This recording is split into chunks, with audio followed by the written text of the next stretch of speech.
அதுலேயும் இந்த ஜாப் அப்டேட்டுக்காக ஒரு சில பேர்லாம் வீடியோ போடுறாங்க பாருங்களா, அது வந்து கொஞ்சம் உண்மையிலே வந்து ஒரு இரிட்டேட்டான ஒரு விஷயம் தான். அவங்களோட கம்பெனி ப்ரொஃபைலுக்குள்ளே போய் கரியரை சூஸ் பண்ணி அதில் இருக்கிற ஜாப் அப்டேட் பண்ணி அதில் ரெஸ்யூம் அப்டேட் பண்ண எங்களுக்கு தெரியாது.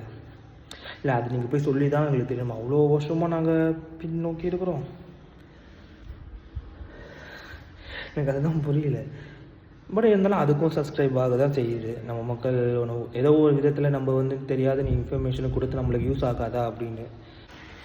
இப்படி பேசும்போது ஒருத்தர் ஞாபகம் வராது எனக்கு வந்து, நம்ம துபாயில் வந்து ஆதவன் ஏஜ் இருக்கிறார் பொழுது. அவர் போடுற அப்டேட்ஸ் எல்லாமே ஒரு செக்டாரில் வந்து ஒரு விஷயம் போட்டு தான் இருக்குது. அது அந்த வெப்சைட்லேருந்து எடுத்து இவர் தனிப்பட்ட முறையில் போகிறதுனால என்ன யூஸ் இருக்குதுங்கிறது.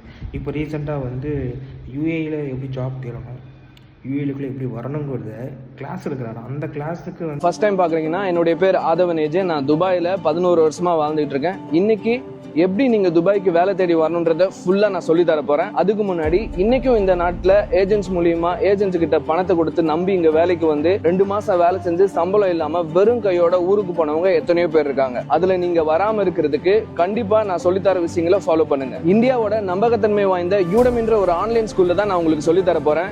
இதுல நீங்க எப்ப இந்த நாட்டுக்கு வேலை தேடி வரணும், எப்படி தேடி வரணும், ஏஜென்ட் கிட்ட பணம் கட்டி எப்படி ஏமாந்து போகாம இருக்கிறது, விசிட் விசால நீங்க தனியா இந்த நாட்டுக்கு வேலை தேடி வந்தாலும் லோக்கல்ல எப்படி நெட்வொர்க் ஃபார்ம் பண்றது, எப்படி கான்டாக்ட்ஸ் பிடிச்சு நீங்க வேலைக்கு ஏறதுன்றதுன்னு எல்லாத்தையும் நான் சொல்லி தர போறேன். பிளஸ் நீங்க இந்த கோர்ஸ்ல ஜாயின் பண்ணதுக்கு அப்புறம் உங்களுடைய ஸ்கூல் ஐடியில இருந்து நீங்க எனக்கு டைரக்டா மெசேஜ் பண்ணி உங்களுக்கான கேள்விகளையும் கேட்டு தெரிஞ்சுக்கலாம். 1 லட்ச ரூபாய் செலவு பண்ணி இந்த நாட்டுக்கு வேலை தேடி வந்து ஏமாந்து போறதுக்கு முன்னாடி என்னோட இன்ஸ்டாகிராம் ப்ரொஃபைல் இருக்கிற லிங்கை கிளிக் பண்ணி ஸ்கிரீன்ல பாக்குற ஆதவன் ஏஜே 001 கூப்பான் கோட யூஸ் பண்ணி சார்ஜ் பண்றாரு.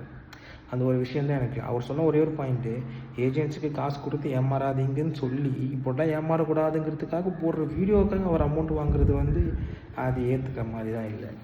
ஸோ ஆதவன் நீங்கள் கொஞ்சம் அந்த ஏர்ன் பண்ணுற விஷயம் எனக்கு புரியுது, எதிர்பார்க்குறது. பட் அதை வந்து நம்ம ஃப்ரெண்ட்ஸுங்களுக்கு நம்ம ஊர்லேருந்து கஷ்டப்பட்டு அங்கே போய் வேலை தேடணும், வேலை கிடைக்கணும்னு ஆசைப்பட்றவங்களுக்கு இதை இல்லை வேறு ஏதாவது வழியில் ட்ரை பண்ணுங்கள் அமௌண்ட்டை வந்து சம்பாதிக்கிறதுக்கு. அது என்னோடய ரெக்வஸ்ட்டு தான். இங்கேயும் நிறைய பேர் பண்ணுறாங்க, துபாயிலையும் வந்து ஒரு சில பேர் பண்ணுறாங்க. நிறைய பேர் இருக்கிறாங்க ஃபீமேல் யூடியூபர்ஸ் அண்ட் மேல் யூடியூபர்ஸ்லாம். என்னென்னா அந்தந்த கம்பெனி கரியரில் வந்து போஸ்ட் போடுற ஜாப்ஸு அதை எடுத்து இவங்க போடுறாங்க. பட் இவங்க போடுறதுனால இப்போ கிளிக் பண்ணி அப்ளை பண்ண உடனே ஜாப் கிடைக்குமா, அப்படிலாம் கிடைக்காது. அவங்க சொல்கிறத மட்டும் கிடையாது, சொல்லாமலேயே நிறைய பேர் கரியரில் போய் போடுறதுங்க தெரியும். அது நீங்கள் ரொம்ப ஸ்பெஷலாக பண்ணுறதுனால ஒரு யூஸும் கிடையாது. உங்களுக்கு வியூஸ் போடுறது மேபி உங்களுக்கு மட்டும்தான் அது ப்ராஃபிட். உங்கள் வீடியோ இப்போ நம்ம ஒரு வீடியோ போடுறோம்னா நம்மளை தாண்டி அதை பார்க்குறவங்களுக்கு ஏதாவது யூஸ்ஃபுல்லாக இருக்குமா,